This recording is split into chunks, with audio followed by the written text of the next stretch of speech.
Has anybody been in the cereal aisle at the grocery store anytime soon? Tell me, how many cereals are there in that grocery aisle? Let's just say like too many. There's too many. There's just way too many, okay?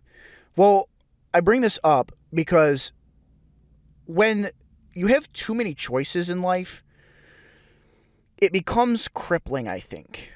And the problem I think that a lot of younger people are struggling with right now, myself included, is the fact that life has become so expansive and so interconnected with things like the internet and social media and different ways of networking.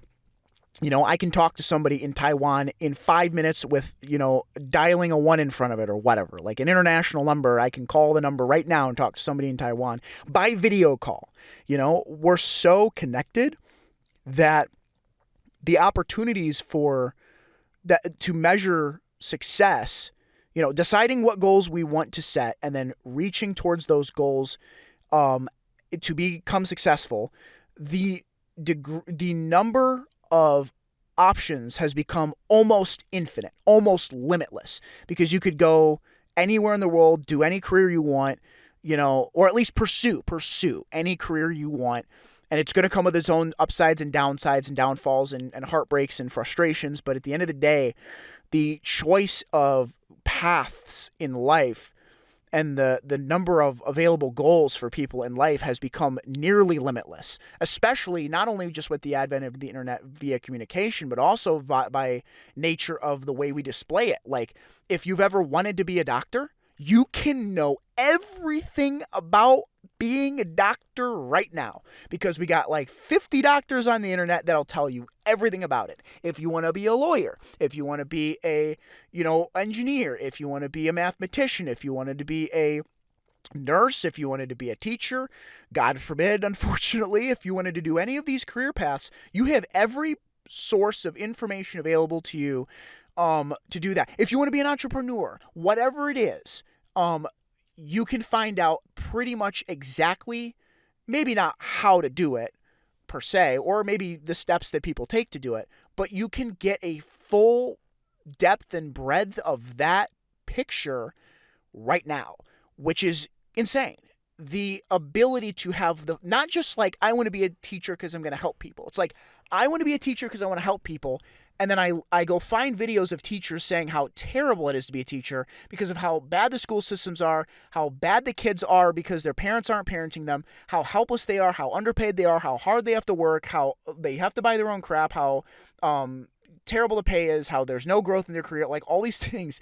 Teachers are saying this like crazy now. And so it's like having access to all of the different choices and the full depth and breadth of the choices is like being in the cereal aisle. It's like, as a comparison, I'll give you an analogy. It's like, I'm not saying that in the 1950s it was much better. It was a different time, okay? Things were different. The ups and the downs were different. But in the 1950s, it's like, you worked at the Coca-Cola plant, in, Youngstown, Ohio. Like, that's what you did, okay? If there was a Coca-Cola plant in Youngstown, I don't know if there is, but like, you worked at the plant with dad when you turned 18 and you graduated. There was no college. It's like, that's what you did, okay? So the lack of choices meant that you found a way to take the path that was put before you, the one path before you, and you found a way to make it meaningful. That's kind of what you did. Well, now that there's infinite choice, it feels like if you compare Yorktown, Ohio to Youngstown, Ohio. If you compare that to the way it is now, it's like, it would be like if in the 50s you went into the cereal aisle and there was one cereal and it had one ingredient. It was oat, it was honey, it was whatever it is. Not honey bunches of oats. I forget what it's called, but it's just oat cereal, okay? And it has one ingredient, which is oats, and it has basically no nutritional information, and you're just kind of like, oh, this is the one cereal I get. If I want cereal, I get this oat cereal. Okay, so you get the oat cereal because it tastes okay, and you come home and you eat it, and that's it, with milk. But now, you go into the cereal aisle, there's like 100 choices, like of each kind, there's like 4 to 5 flavors.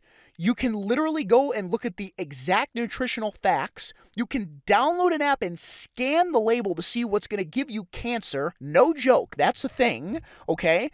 And you're just kind of, and all of them are overpriced, by the way, because of inflation. And you're just kind of sitting there in the cereal aisle like, holy crap, the choices are so endless and limitless, I'm crippled. Because no matter what choice you make, you feel like you're going to make a bad decision. Because all of them have there's no good decision. At some point, once you have access to so many choices, you're like, I'm just crippled. Because no matter what choice you make, you start to realize that there's going to be pain and suffering down the road of every single one of them. And, I mean, not in terms of cereal, I guess, but like, imagine you found out that every single one of them had gluten and you had a gluten intolerance or something like that. Do you know what I'm saying? Like, at some point, you just kind of go, there's pain and suffering associated with every single one of them, but there's like so many to choose from that like I don't even know what to pick, because every single one of them, like, how do I know I'm not going to regret the pick that the choice I pick, because they all suck, and backing out of these choices is going to become extremely painful, assuming their careers and goals in life and not cereal. You see, it's extremely challenging because you're like, I don't even know what to do with this, and so I say this because this is one of those things that I think older generations don't understand about our younger generations, is that our unlimited access to choices makes it extremely difficult, especially when it comes to the fact that a lot of younger generations want to do very different things. I think I saw a poll recently that kids under the age of 25, I think it was like 25% of them want to be a Instagram or TikTok or YouTube influencer. 25%, like I don't think people understand that the economy won't be sustained that way, guys. You can't have 25% of the economy being a YouTube. Listen, AI is going to come in. Is there a world where Google pays all our bills and we all just get AdSense and Google wins? Like, is there a world where that happens? Maybe, but maybe. But then even then, you're still in a world of choice. You're still a YouTuber with 15 million YouTubers. It's not like that now, but like that's what that would look like. You see, you're still living in a world with infinite choice, and it's like it just feels like when you have all of those choices, you get crippled, and you get this anxiety of being like, I don't know what the heck to do. I don't know which choice to make, because you're like, every choice I make feels like a wrong choice. Every choice I make is going to have something that gives me cancer. If it's a cereal, let's say, they all have preservatives. They're going to give me some gluten intolerance, right? And so, and in real life, you're like, every single job I have has burnout, depression, high turnover rates, all this stuff. And you figure this out and you go, oh, well, every career path I pick is going to suck. So I'd rather just not pick any of them. And then we get blamed for being like, not wanting to pick any of them. You see? And it's like, no, I think we just have access to information enough to know that all of these systems aren't working. Every one of these career paths you're showing me that have all this unlimited choice, we can just see down the paths of all of these different people working these careers and realize the problems in all of them. And we're like, we don't want any of this. The whole picture, all these options, these choices that are available to us are just like problematic. So what do? We just get crippled. We just don't want to choose. But the problem is we have to, because if we don't choose, it'll choose us. And then we're stuck at McDonald's at 43 years old as a manager. See? So now we're like panicking because we're 19 in college going, we have to pick one of them. We got to pick something. So we pick the one that sounds the funnest and we get a liberal arts degree to go do music or film like I did, like a crazy person. And then we're stuck. At least we got a degree, but it doesn't really make the difference we thought it was going to make. See? So it's like, it's hard. We're in a different our generation is in a different struggle where we have access to so much information and so much choice in what we do, what we say, what we access, and where we can go, that we're like, it's actually crippling. It's not. It's the kind of thing where you're just like, realistically, the answer is you pick your favorite flavor. But the problem is, going back to the cereal analogy, what is the stakes of picking a favorite flavor or something? If all of them have something wrong with them that's going to make your stomach upset, you go, screw it, I'm going to pick my favorite flavor. So you pick a chocolate oat cereal or chocolate, like, I don't know. You pick like Lucky Charms because you say, that's my favorite. So you pick it and you eat it and you find out you don't like it, whatever, because Lucky Charms looks fun or whatever. Well, the problem is the career paths, with all these choices that we're given, these career paths go out 2 to 40 years. You see what I mean? So like we're like, I want to be a doctor. Okay, well, to fully realize that's going to be like, $200,000 in student loans and a residency after you get your bachelor's degree. You see how it's like the ability to backpedal on these choices is not easy. If we don't like it, and we understand that it takes time, I don't think any of us are arguing. No one, I think Gen Z is arguing about how long it takes outright, although we would like it faster. The problem is that we recognize that the time commitment is not worth the outcome. So we're able to gauge when we see these videos of teachers going, yeah, I went to school to be a teacher and I got my master's and now I'm teaching high school and I realize how terrible this is because the pandemic destroyed all the kids' heads and God forbid that happens and it's not the kid's fault or the teacher's fault, but now the teacher's got to deal with it. And it's like everybody and their mom goes, I don't want to be a teacher now. And I don't want to go down that path for 6 years, 8 years, 10 years just for that to be the result. We are all able in our, us younger people are able to see the downsides associated with the commitment. And even if it isn't a downside, we're like, maybe there is no downside. Maybe there isn't yet. But we see an attorney that's really successful and we go, this guy's really successful. He's an attorney. He started his own law firm. How long did it take him? 18 years. Oh boy. It's a really frustrating thing to be told that it takes 18 years to taste this bowl of cereal. You see how that's just not really, when you give us unlimited choices and 18 years to taste a bowl of cereal, 15, 10, 5 years to taste the cereal that we just picked, and then go, we don't like this, and then try again for another 5 years and 100,000 in student loans. Do you see how that equation does not work for us, Zoomers and millennials? And we don't like that. We don't like it's not about having to wait. It's about the ultimate destination that we arrive at being worth the time it took to get there, see? And it's a problem that I see an answer to it that other people may not see, and that's fine. I'm not claiming to be right, but my answer is saying to screw all of that and build my own box of cereal. So that's what I'm doing.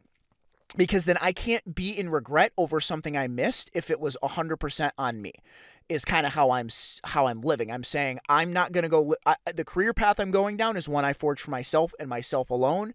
And then that way I don't live in regret and go, oh no, I didn't know better. If I learned, but it was all for me and it was all on my back. I was alone.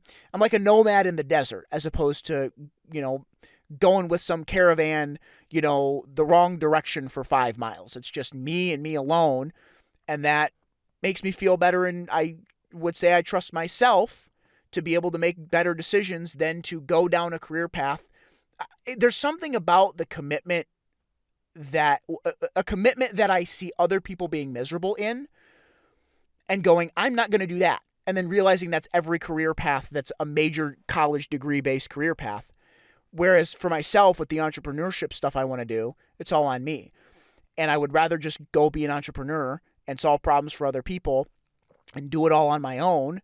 And then, it could be really hard, but then I'm like, but I'm doing it on my own and I don't have regrets as a result of something that I can't control. When you're an entrepreneur, I would like to believe that you have more control over things than, a government worker. You know what I mean? Like a teacher or like a lawyer. Because it's not just, see, this is the thing. It's not just about the job. It's about you're stuck forever. If you're a teacher and you're 43 and you're working in a middle school and it sucks, what on earth are you going to go do? Go to another middle school where it sucks. Or another middle school or high school where it sucks. You see how you're stuck there in that career unless you just restart or you decide you want to teach college, which that's not much better. You see how that kind of thing freaks us out at 23 years old? We're like, holy moly, I'm not taking that box of cereal, right? So we're like, we'd rather do it by ourselves and enjoy the journey, I think, honestly. Because then it's just one of personal reflection and growth. We're not actually relying on other people to structure us into crap. I guess if you want to make a case that our clients control us, that's an us problem.